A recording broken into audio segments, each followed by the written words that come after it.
thank you so much. If time permits, I'll take questions, comments.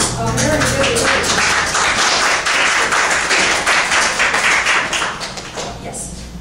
I've been a volunteer shelter assistant for almost 25 years, and the number one question that's asked is, why did the person leave? As we know, there's many, many reasons why a person who's in a very serious abusive relationship does not leave. And if people judge them, so I'm asking, how would you address that, or how do you talk to other people to say, we're trying to help you, but you won't leave, and explain what you might say to someone? I don't believe that the victim should leave. I think that that person, expecting for that person to leave is re-victimizing him or her.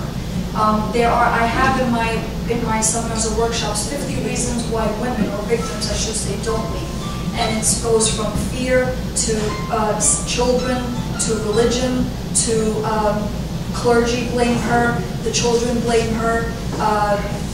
Money is a big, big factor. If your abuser is the breadwinner, and the odds are stacked so highly against you, where 75% of women that decide to leave, you are more likely to be killed. 75% would you leave?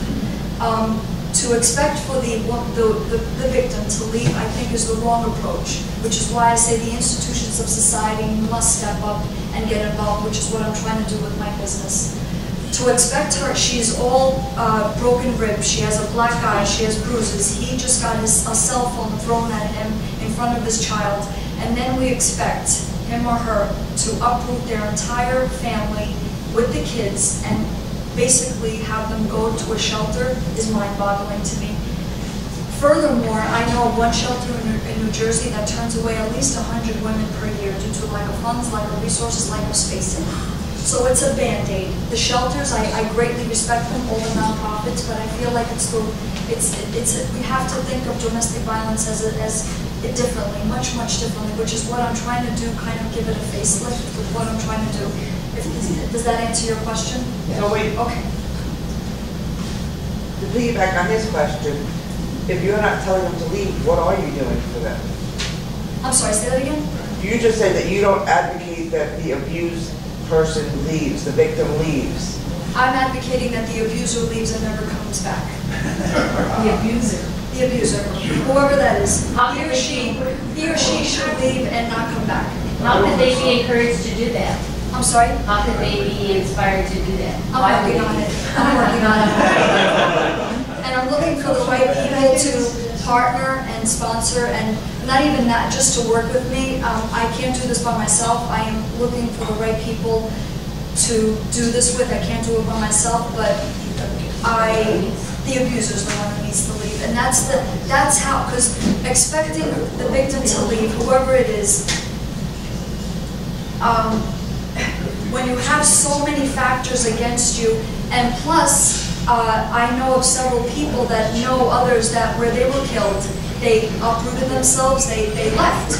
They got to a shelter, our sisters, or in Rockland County, I forgot what their shelter is, and they're found.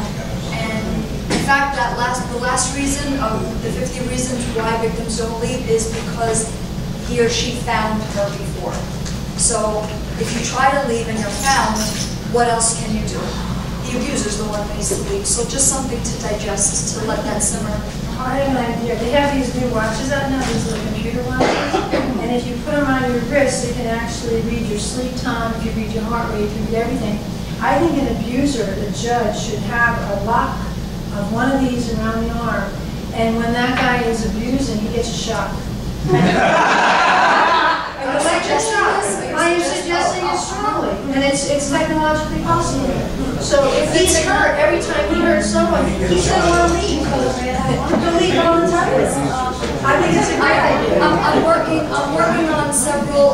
There are several components to my business. The seminars and workshops are just a small component, but I am working on. It's the real estate industry that has to get involved in erasing home violence. Do you ever address mental abuse by the grandparent? I'm asking it for personal reason. Do you ever address that? The mental abuse of a grandparent from a member of the family? To a child. Oh, to a child. Yes. Abuse is abuse. Yeah. Abuse is abuse. Yeah, but the judges don't handle it. My grandson judge, a client, clinging to me, Randy, don't let them take me in there, and I had to do it. How do you, that's an abuse even to me. How old was the child? At the time he was 8, crying, no, 6, clinging to me, don't make me go, Randy. Right. And I had to let him go in because if didn't, they may have taken him away. Right, I understand. That is a different kind of abuse. Does anyone handle that? It's all under, because abuse by definition is the coercion, a pattern of behaviors, coercing, physically, emotionally, sexually, verbally, the whole gamut. Abuse is abuse. And what I'm trying to do, abuse happens behind closed doors. You're good. Abuse happens usually in the home. It's in a place of residence, which is what I'm trying to do with my business to get real estate involved. Because behind closed doors, people are very different.